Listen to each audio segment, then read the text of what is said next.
السلام عليكم ورحمة الله وبركاته. أصحابي وإذن سلامي. waxaan halkan ku haystaa hilib shiishiid, mismid,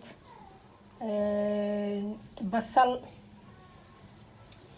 waxaan ku haystaa basal cusbaan ku daray, basal barbaaran ku daray, waxaan ku daray xawaaji guduud, xawaaji waxaan ku daray cagaarkaas aan ku daray, waan isku rifaaqay. waxaan ku daray rooti qalalan oo buda ahaan ku daray, waan isku rifaaqay. cusbadiisi xawaajigiisi waan siiyey. halkan waxaa ii taalo ukuna halkan ii taalo. halkan waxaa ii yaalaa bur. markaas sidan ayaan u rifaaqayaa. baalka sidan ayaan dhahayaa insha Allah. saas ayaad dhahaysaa.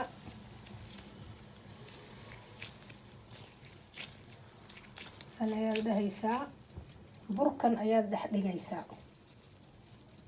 burka ayaad dhex dhigaysaa. ukunta ayaad ku dhex ridaysaa. saas ayaad ugu dhex ridaysaa. saas ayaad ugu dhex ridaysaa. saas ayaad ugu dhex ridaysaa.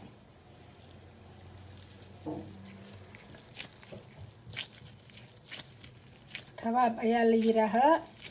hilib shiishiid mismid ayuu ka hagaajisan yahay.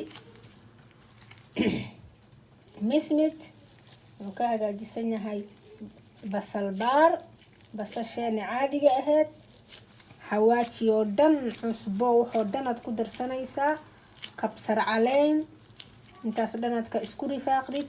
xawaaji sida adiga doontida ugu darsanaysaa. intaas markaa isku rifaaqdid sanuu kuu noqonayaa maasha Allah. kadibna bur ayaad saxan ku shubanaysaa. saas ayaad ugu gadinaysaa. haddana ukunti ayaad ku dhex ridinaysaa. kadibna waad shiilaysaa. kadibna saliida ayaad ku dhex ridaysaa. markaad sidan dhahdid saliida ayaad ku dhex ridi doontaa insha Allah. waa isku soo noqon.